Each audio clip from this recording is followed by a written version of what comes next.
Hello दोस्तों, स्वागत है आपका आज की वीडियो में। तो आज हम देखेंगे जो हमारा इतिहास है, जब से मानव की उत्पत्ति हुई है तब से लेकर अब तक। तो हम सबसे पहले इतिहास को लेखन प्रणाली के आधार पर देखते हैं कि हमें जो लिखित साक्ष्य मिले हैं वो कब से मिले हैं। तो सबसे पहला हमारा इतिहास है वो है प्रागैतिहासिक काल। दूसरा है आद्य ऐतिहासिक काल और तीसरा है हमारा ऐतिहासिक काल।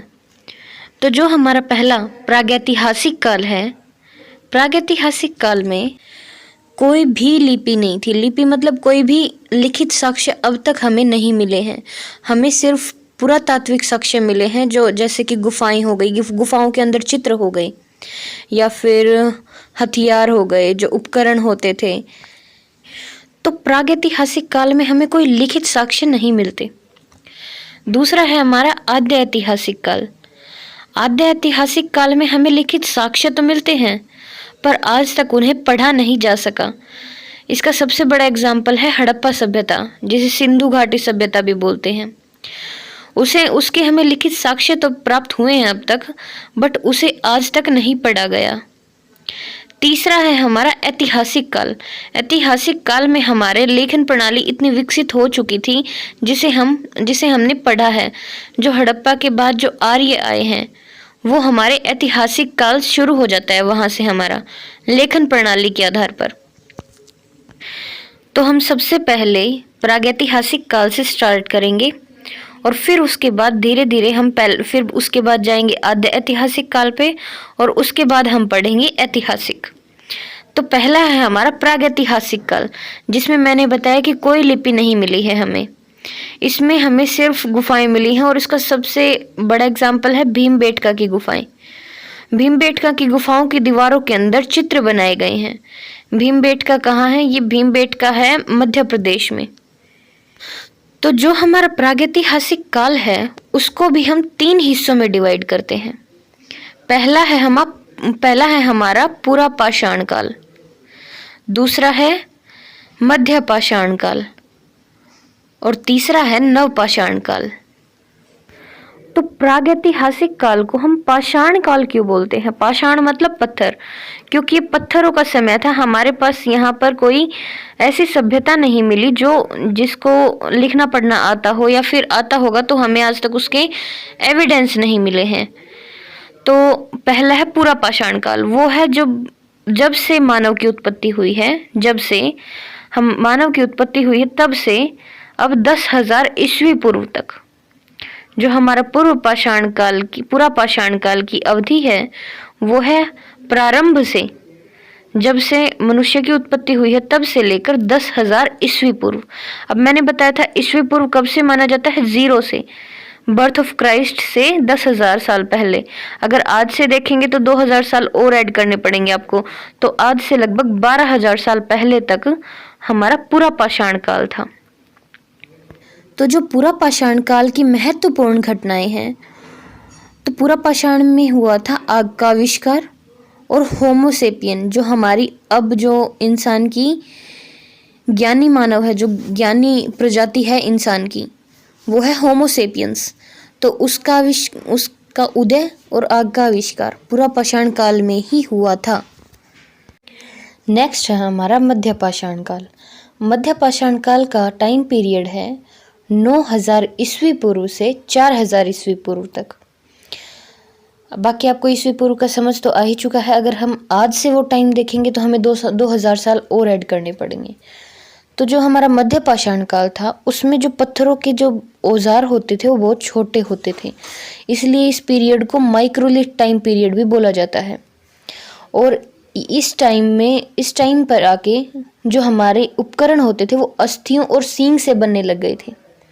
जो भी हथियार या औजार या उपकरण बनाए जाते थे वो हड्डियों और सींग से भी बनाए जाने लगे थे। एक तो हमें मध्य प्रदेश के आदमगढ़ से और एक राजस्थान के बागौर से हमें पशुपालन के सबसे पुराने साक्ष्य मिले हैं, जो मध्य पाषाण काल के हैं। तो पूरा पाषाण काल में लगा लीजिए कि सिर्फ जो मनुष्य था वो शिकारी जीवन जीता था, मतलब शिकार करके अपना पेट भरता था, या फिर फूल या फल जो हमारे फल सब्जियां होती थी वो इकट्ठे करके खाता था। लेकिन मध्य पाषाण काल तक आते आते मनुष्य ने पशुपालन करना स्टार्ट कर दिया था। मतलब पशुओं को मारने की बजाय, शिकार करने की बजाय उनको पालना भी स्टार्ट कर दिया था। और इसके सबसे पुराने जो हमें एविडेंस मिले हैं, एक तो है वो मध्य प्रदेश के आदमगढ़ के और एक है राजस्थान के बागोर के। नेक्स्ट है हमारा नवपाषाण काल। नवपाषाण काल का टाइम पीरियड कब से कब तक था? वो था 7000 ईस्वी पूर्व से 1000 ईस्वी पूर्व तक। अब आप बोलेंगे कि 4000 ईस्वी पूर्व तक तो मध्य पाषाण काल था। कुछ जगह पर मध्य पाषाण काल था, लेकिन कुछ जगह पर नवपाषाण काल पहले ही आ चुका था। जैसे आगे आने वाली वीडियोस में पता चलेगा कि कहीं कहीं ये पाषाण काल गया भी नहीं था, लेकिन हड़प्पा सभ्यता तब तक बहुत विकसित तौर पर हमारे सामने उभर चुकी थी। मतलब गांव और शहर जैसा आप अंतर लगा सकते हैं। जैसे शहर में उतनी उन्नति हो गई, उतना प्रोग्रेस हो गया, बट वो प्रगति गांव में नहीं हुई अब तक। तो बस उतना ही फर्क था अभी भी जो मध्य पाषाण काल और नवपाषाण काल में है। मतलब मध्य पाषाण काल कहीं कहीं 4000 ईस्वी पूर्व तक रहा, लेकिन नवपाषाण काल 7000 ईस्वी पूर्व से स्टार्ट हो चुका था। तो नवपाषाण काल में मनुष्य ने खेती करना स्टार्ट कर दिया था। मैंने आपको बताया पूरा पाषाण काल में शिकारी जीवन जीता था और जो भी फूल सब्जियां होती थी उनको इकट्ठी करके अपना पेट भरता था। दूसरा, जब हम मध्य पाषाण काल तक आ जाते हैं तो मनुष्य ने पशुपालन स्टार्ट कर दिया था। और जब आगे आते आते जब हम नवपाषाण काल में आ गए तो यहाँ खेती का कार्य स्टार्ट हो चुका था। और फसलों में सबसे पहले क्या उगाया गया था? एक तो थी गेहूं और एक जो सबसे पहले उगाए गए थे। और कृषि के सबसे प्राचीनतम जो एविडेंस मिले हैं वो मेहरगढ़ के मिले हैं। मतलब मेहरगढ़ में खेती के सबसे पुराने एविडेंस मिले हैं, लगभग 5000 ईस्वी पूर्व के। मेहरगढ़ बलूचिस्तान में है, जो पाकिस्तान में पड़ता है। हमारे इंडिया से हमें इलाहाबाद के कोल्डी हवा एक जगह है, इलाहाबाद में कोल्डी हवा करके, वहाँ से हमें चावल के सबसे पुराने एविडेंस मिले, चावल की खेती के। तो सबसे पहले फसल की खेती के साक्ष्य कहाँ से मिले हैं? मेहरगढ़ से। और इंडिया में चावल की सबसे पुरानी खेती के जो साक्ष्य मिले वो कहाँ से मिले? इलाहाबाद से। और इस युग के लोग है ना, पॉलिशदार पत्थर के उपकरणों और हथियारों का यूज़ करने लग गए थे। मतलब जो उनके पत्थर और हथियार होते थे वो काफ़ी पॉलिश किए हुए होते थे। और नवपाषाण काल से पहले तक तो वैसे भी मनुष्य मतलब एक जगह स्थायी रूप से निवास नहीं करते थे।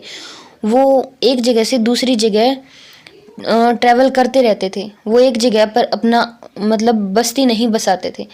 लेकिन नवपाषाण काल में लोग स्थायी रूप से एक जगह बसने लगे थे, जिसका सबसे बड़ा एविडेंस हमें कश्मीर का मिलता है।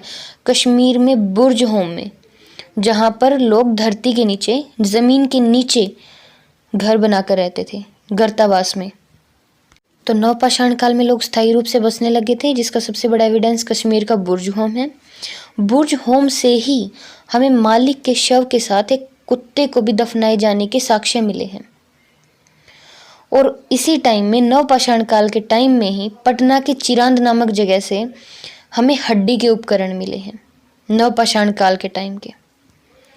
और जो नवपाषाण का सबसे बड़ी घटना थी, नवपाषाण काल की जो सबसे महत्वपूर्ण घटना है वो है पहिए का आविष्कार। तो जो पहिए का आविष्कार है वो नवपाषाण काल में हुआ है। नवपाषाण काल खत्म होते होते एंड तक हमारी ताम्रपाषाण संस्कृति आ चुकी थी।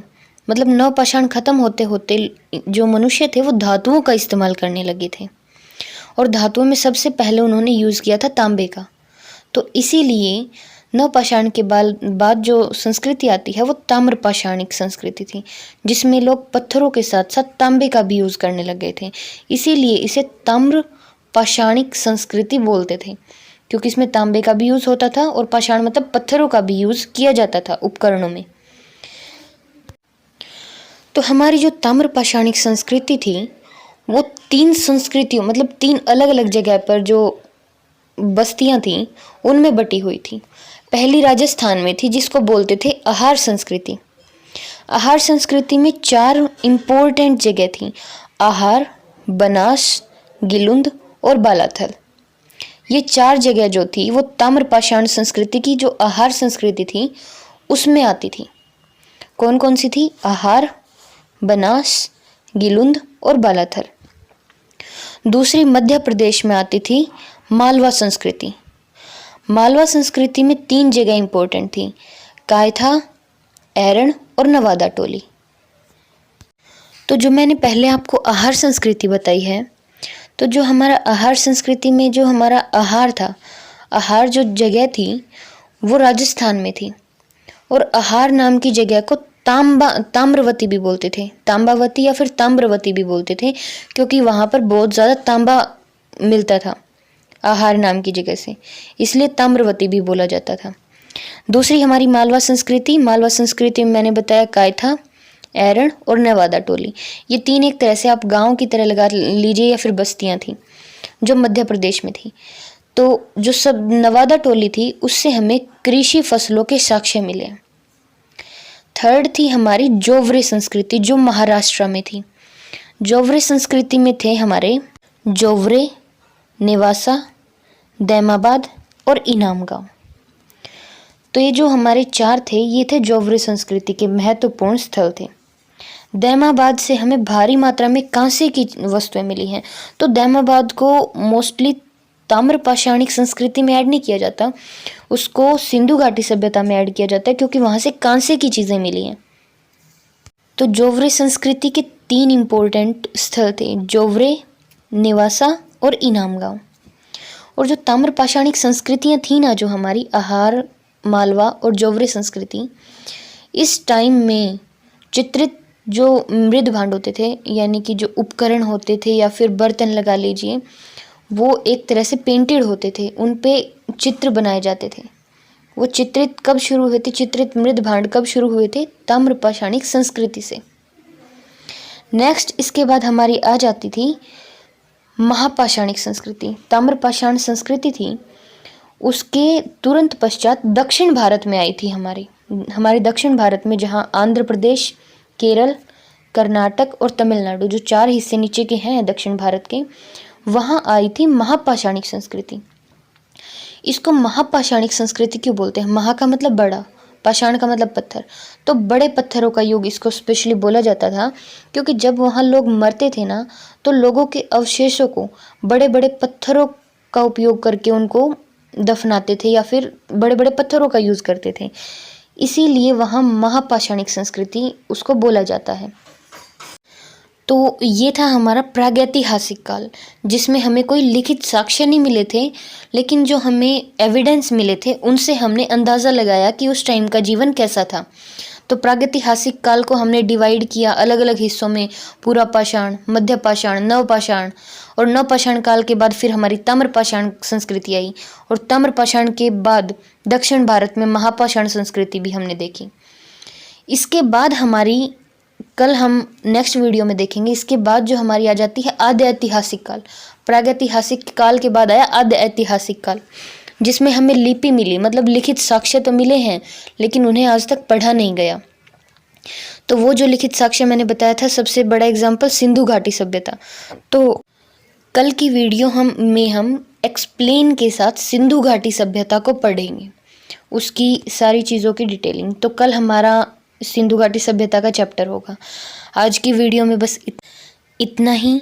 अगर वीडियो पसंद आई हो तो लाइक कीजिए, शेयर भी कीजिए, और आगे आने वाली वीडियोस के नोटिफिकेशंस के लिए चैनल को सब्सक्राइब करके बेल आइकन प्रेस कर लीजिए। तो मिलते हैं नेक्स्ट वीडियो में, तब तक के लिए बाय बाय।